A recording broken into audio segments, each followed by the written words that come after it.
Para Romo, Bruder, Saudara-saudari yang terkasih, selamat pagi. Selamat pagi. Shalom. Shalom. Hari ini, hari Minggu Advent yang kedua.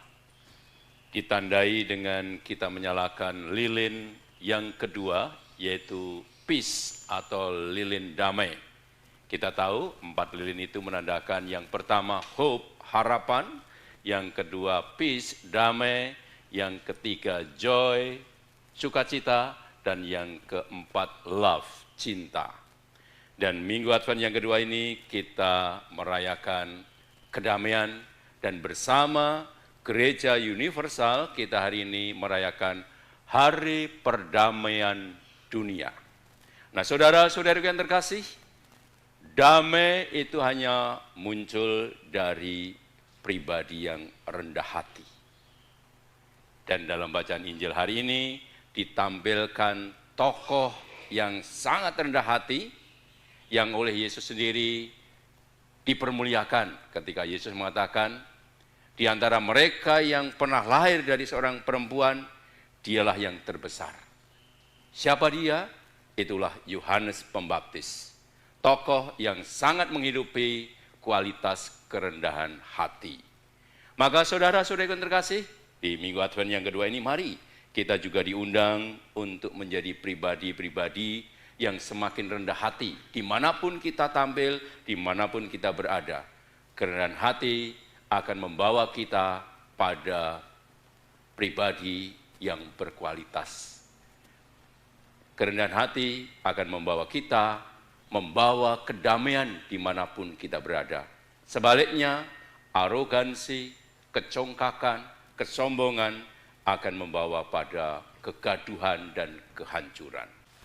Saudara-saudari dan konfrater yang terkasih, saya tertarik dengan Injil hari ini di bagian terakhir. Kita tadi mendengar apa yang dikatakan tentang Yohanes itu sendiri, yaitu sesudah aku akan datang ia yang lebih berkuasa daripadaku, membungkuk dan membuka tali kasutnya pun aku tidak layak. Aku membaptis kamu dengan air, tetapi ia akan membaptis kamu dengan Roh Kudus.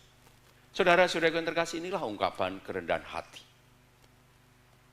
Padahal kalau kita boleh memilih, Yohanes Pembaptis sebetulnya bisa saja mengaku ketika ditanya, apakah engkau Mesias? Dia bisa mengatakan, ya saya Mesias. Lalu dia bisa mengatakan, saya yang diutus dan saya yang menggantikan posisi Mesias. Bisa saja. Tetapi ketika dia ditanya, apakah engkau Mesias? Dia dengan rendah hati mengatakan, saya ini diutus hanya untuk mempersiapkan jalan bagi Tuhan. Lalu Yohanes menambahkan lagi, membungkuk dan membuka tali kasutnya pun saya tidak pantas. Dia yang datang nanti akan membaptis dengan Roh Kudus, sedangkan saya hanya membaptis dengan air. Ungkapan seorang yang betul-betul sadar tentang dirinya, sadar tentang perutusannya, dan dia hanya sebagai orang yang mempersiapkan jalan bagi Tuhan. Dan itu juga sudah dinyatakan oleh Nabi Yesaya. Dan dengan sangat setia, Yohanes menjalankan itu semua. Nah, saudara-saudariku yang terkasih, konfrater, saya mengajak kita untuk merenungkan soal kerendahan hati ini. Tidak gampang. Dan saya rasa inilah tantangan kita sebagai pribadi, sebagai murid Kristus, untuk betul-betul menjadi orang yang rendah hati. Bahasa yang saya gunakan untuk menunjuk pribadi Yohanes Pembaptis ini dengan apa yang dikatakan tadi, sesudah aku akan datang ia yang lebih berkuasa daripadaku, saya membawa kita pada permenungan soal ungkapan you are important, I am not. Apa yang dikatakan Yohanes tadi, ungkapan seorang yang rendah hati, dan dia mengatakan Yesuslah yang penting, sedangkan saya tidak. Saya hanya mempersiapkan jalan bagi Tuhan. Yesus, you are important, I am not. Dan ungkapan ini, you are important, I am not, ternyata juga dihidupi oleh salah satu penerbangan internasional. Kita tahu, saudara-saudariku yang terkasih, penerbangan SQ atau Singapore Airlines. Penerbangan ini sangat terkenal, kita tahu semua, dan orang kalau terbang dan naik SQ pasti bangga. Nah, kenapa SQ sampai pada titik puncak membuat orang mencarinya? Karena SQ menghayati, menghidupi apa yang saya katakan tadi. You are important, I am not.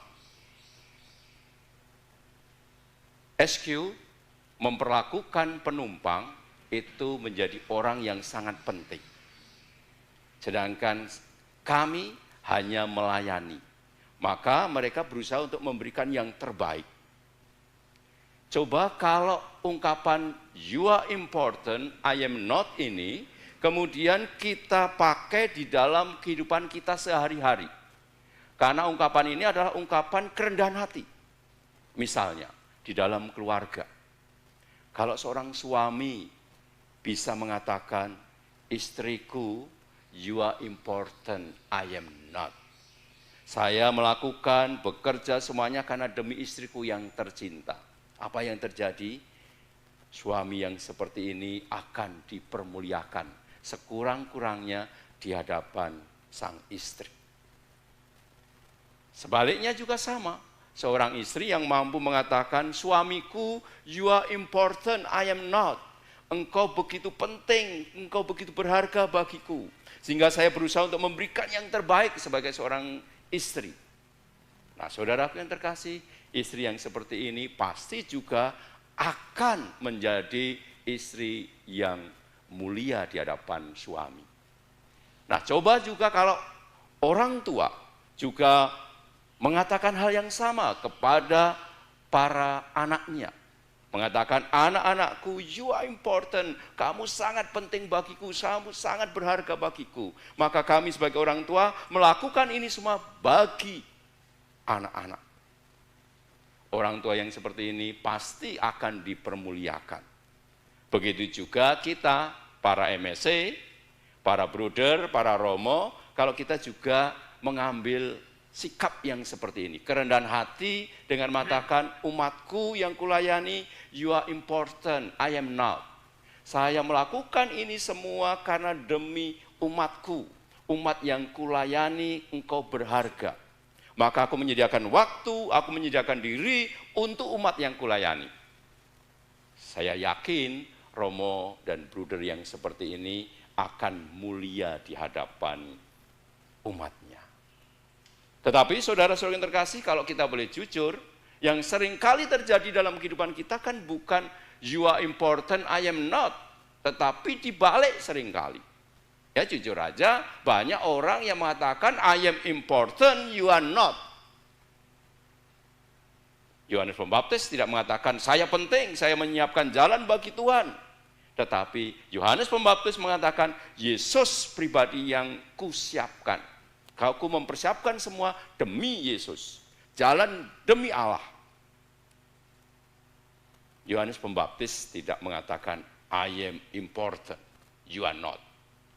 Tetapi kita dalam keseharian kita tanpa disadari, Anda dan saya seringkali lebih banyak mengatakan I am important, you are not. Dengan cerita-cerita misalnya, orang yang rendah hati itu kan semakin menghindari cerita tentang diri. Sedangkan orang yang tidak rendah hati atau orang yang sombong itu lebih banyak bercerita semuanya tentang dirinya. Ini yang terjadi, lalu mengatakan I am important, saya penting bagi tarekat, saya penting bagi keluarga, saya penting bagi gereja, saya penting bagi masyarakat. Itu yang terjadi. Banyak suami yang mengatakan, istri, anak-anak, kamu dengar saya adalah orang yang terpenting dalam keluarga ini. Saya yang mencari rezeki, saya yang mencari uang. I am important, you are not. Dengarkan saya semua. Kan begitu seringkali terjadi. Dan tanpa disadari, kita pun sebagai imam, kadang-kadang saya juga bertingkah pola seperti itu. Merasa saya penting, saya dibutuhkan, maka saya harus dilayani. Padahal yang seharusnya terjadi adalah you are important, I am not. Nah, saudara-saudariku yang terkasih, inilah panggilan kita semua. Dan kalau hari ini Gereja Universal merayakan Hari Perdamaian Dunia, kedamaian terjadi hanya dimungkinkan dengan kehadiran orang-orang yang rendah hati. Maka saya mengajak kita belajar dari tokoh Dalai Lama. Dalai Lama mengatakan begini, musnahkan segala egomu dan yang tertinggal hanyalah kebajikan. Nah, saudara-saudara terkasih, memusnahkan segala ego kita karena kecongkakan, kesombongan, arogansi kita biasanya itu berawal dari ego kita. Ego yang merasa diri pantas, ego yang merasa diri penting, ego yang merasa diri punya kuasa, sehingga akhirnya merendahkan yang lain. Sedangkan kerendahan hati akan menghantar orang pada kualitas hidup selanjutnya. Justru dari orang-orang yang rendah hati inilah maka kedamaian dan perdamaian terjadi di dunia ini. Nah, saudara-saudara yang terkasih, apakah kita ingin supaya keluarga kita penuh dengan damai? Kalau keluarga kita ingin penuh dengan damai, maka mari kita setiap pribadi yang ada dalam keluarga belajar untuk rendah hati.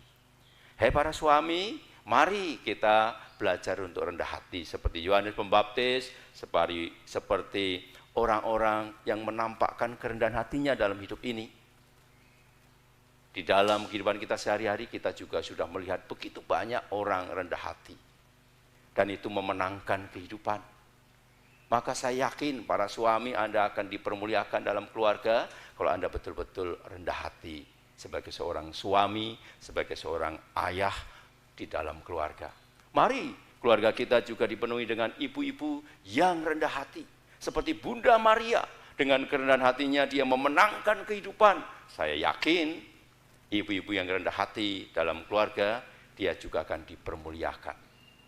Begitu juga kita para imam, para biarawan-biarawati. Ini panggilan kita di Minggu Advent yang kedua ini untuk mari kita juga mempersiapkan jalan bagi umat kita untuk menyambut Tuhan sendiri.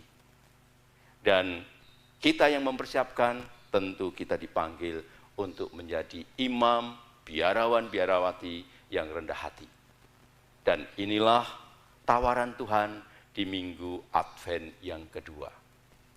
Atau sebaliknya, kita tetap pada arogansi, kita tetap pada kesombongan, dan akhirnya kita merasa yang punya hak untuk menghakimi yang lain, kita punya hak untuk menyalahkan yang lain, karena kita merasa yang punya kuasa, kita yang merasa yang punya kelebihan, dan sebagainya. Situasi yang ada di sekitar saat ini menunjukkan begitu banyak orang yang arogan dengan kekuasaannya, arogan dengan pengetahuannya, arogan dengan intelektualitasnya, dan akhirnya merendahkan yang lain. Yohanes Pembaptis mengajarkan kepada kita. Dan kalau Yesus kemudian mengangkat Yohanes Pembaptis sebagai pribadi yang terbesar di dalam kerajaan surga, karena Yesus juga menghidupi apa arti kerendahan hati. Maka dia mengatakan, kalau kamu mau menjadi yang terbesar, jadilah pelayan. Kerendahan hati memenangkan kehidupan. Semoga Anda dan saya hari ini semakin mendekati apa yang dirindukan Allah. Menjadi orang-orang yang dengan kerendahan hatinya mau memberikan hidupnya untuk orang lain. Kerendahan hati menghantar kita pada persembahan diri untuk orang-orang yang dicintai. Nah, kalau Anda punya orang-orang yang dicintai, entah itu dalam keluarga, entah itu dalam gereja, pasti Anda akan tergerak menjadi orang yang rendah hati, yang siap untuk memberikan hidup Anda bagi sesama. Semoga kita sekalian membawa damai, membawa sukacita, dan itu hanya mungkin kalau kita menghayati kerendahan hati sebagaimana Tuhan tawarkan kepada kita. Kemuliaan kepada Bapa dan Putra dan Roh Kudus, seperti pada permulaan, sekarang, selalu, dan sepanjang segala abad. Amin.